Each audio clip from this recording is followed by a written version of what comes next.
Bonjour mes photographes, bienvenue sur la chaîne La Pause Benoît. Aujourd'hui, cette vidéo va traiter de mon nouveau système informatique pour faire de la retouche photo et également le montage vidéo.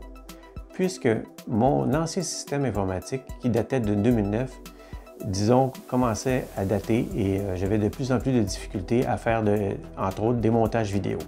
C'était le Mac Mini version 2009 qui m'a rendu de loyaux services. Alors, j'ai gardé les options qui s'offraient à moi et puis j'ai renouvelé aujourd'hui avec, encore une fois, le Mac Mini version 2020-2021 avec la nouvelle puce M1. J'ai opté pour la configuration de base, par contre avec le maximum de mémoire vive qui est de 16 MB de mémoire vive. Le SSD à l'intérieur est de 256 Go. J'ai également fait l'acquisition d'un nouvel écran pour la photographie, soit le Asus ProArt 24 pouces. Ce système informatique se détaille autour de 1 500 $, ordinateur et écran. Évidemment, j'ai déjà le clavier et la souris. Avec ce genre d'équipement, pour l'amateur, ça peut suffire amplement pendant une certaine durée dans le temps. Je vais vous montrer maintenant que contient la boîte en tant que telle.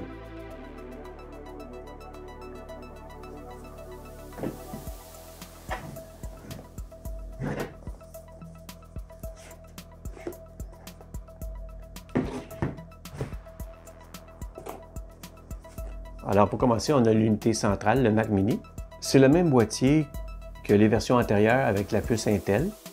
J'ai vu dans la littérature qu'éventuellement, étant donné qu'avec la nouvelle puce M1, les composantes à l'intérieur sont beaucoup plus petites, alors Apple va sûrement miniaturiser éventuellement le boîtier en tant que tel. Il faut choisir à l'achat soit la version 8 Go de mémoire vive ou la version 16 puisqu'elle est soudée directement sur la carte mère. On ne peut pas l'upgrader nous-mêmes. Par contre, on a toujours accès à l'intérieur du boîtier ou à l'ordinateur en tournant ici la partie inférieure du boîtier. On a à l'arrière les différentes connectiques. Pour commencer, on a le bouton On-Off ici. On a la prise pour le 110 volts. On a la prise Ethernet ici. On a 2 ports USB-C, un port HDMI et 2 ports USB. Puis on a la prise jack si jamais on veut brancher des enceintes pour le son. On a la prise d'air ici, puisqu'à l'intérieur on a un ventilateur pour refroidir le processeur. Mais avec la nouvelle puce M1, apparemment que ça ne surchauffe pas, puis quand le ventilateur fonctionne, on ne l'entend pas. C'est très silencieux comme machine. Puis à l'intérieur, on retrouve la documentation avec l'autocollant Apple et puis le cordon d'alimentation pour l'ordinateur. Petite chose avant de déballer le nouvel écran, je vais ultérieurement faire une vidéo pour faire un retour sur l'utilisation de ce nouveau système informatique. Alors, on est rendu au déballage de l'écran. On peut voir sur la boîte ici les spécifications de l'écran. Alors, c'est le ProArt Display 24.1 pouces et le numéro ici de série ou de modèle plutôt. C'est un 24 pouces. Alors, au niveau de la résolution, c'est 1920 par 1200. C'est une dalle IPS grand angle, 100% sRGB, REC 709 avec delta E inférieur à 2. L'écran est ajustable en mode portrait et puis il y a une garantie de 3 ans sur l'écran. Alors voilà la bête. On a ici dans le coin inférieur droit toutes les commandes pour l'écran qui sont en avant de l'écran. Alors c'est assez sympathique. On a un bord qui est un petit peu plus épais au bas de l'écran, mais tout le tour c'est vraiment un bord très fin. Puis ici, on a le petit carton qui nous rappelle ce que je vous ai lu tantôt sur la boîte, là, les différentes spécifications de l'écran. Au niveau du montage de l'écran, c'est très facile. Dans le fond, on a juste à fixer la base après le pied qui est derrière l'écran et le tour est joué. À l'intérieur de la boîte, on va tout retrouver le câblage nécessaire pour relier l'écran à l'ordinateur. On a un câble HDMI, un câble USB.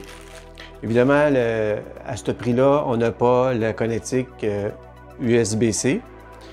Peut-être dans le futur, ils vont peut-être l'intégrer puisque j'ai vu sur Internet qu'il y avait beaucoup de critiques à ce niveau-là. On a le câble d'alimentation ici.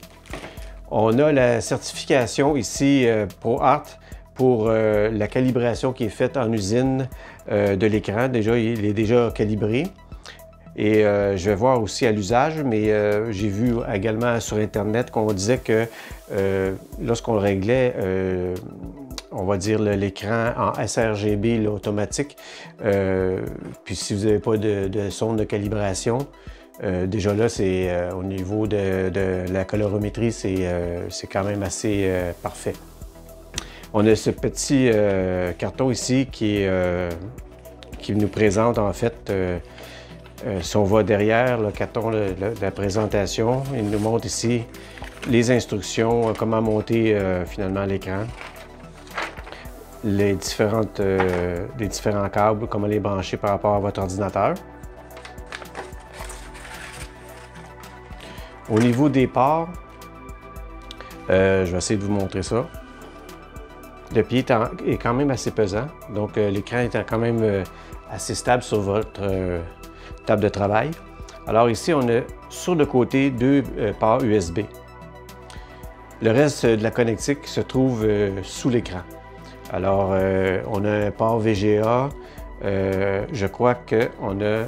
Attendez, je vais juste retourner l'écran puisque l'écran se retourne aussi en mode portrait lorsque vous faites de la retouche en mode... Ah.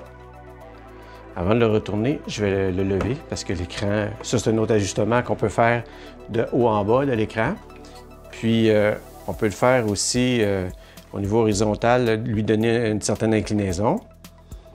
Puis après, si on fait de la retouche en mode portrait, on peut vraiment mettre l'écran de cette façon. Et voilà. En même temps, ça va nous permettre de voir les différentes connectiques ici. Comme je disais, on a deux autres ports USB. Ici, je ne sais pas, c'est un autre port, un autre genre de port USB, mais je vais voir dans la documentation, je ne sais pas exactement le nom qu'on lui donne.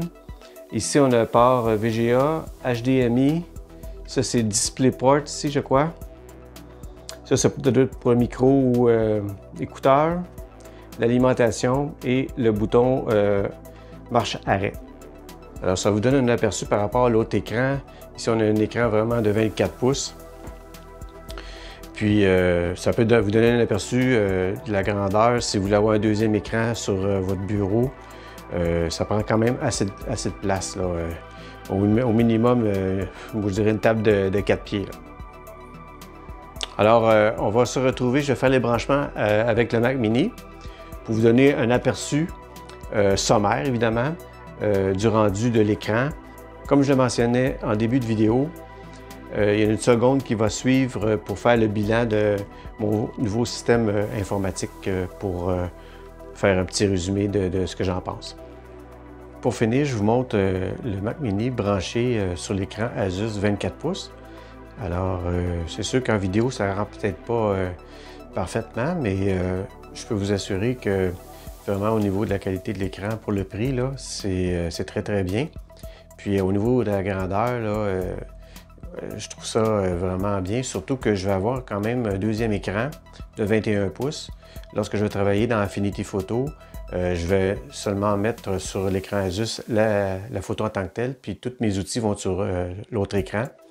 Alors, puis le grand avantage évidemment de cet écran-là, c'est quand on fait du portrait, on peut mettre l'écran dans l'orientation portrait aussi également, qui facilite la retouche à ce niveau-là. Voilà ce qui termine cette vidéo sur mon nouveau setup informatique pour la retouche photo ainsi que le montage vidéo. Je vous assure que la prochaine vidéo que je vais faire, c'est sur la nouvelle version d'Affinity Photo 1.9.1. J'ai retardé un peu étant donné que je savais que j'étais pour changer d'ordinateur.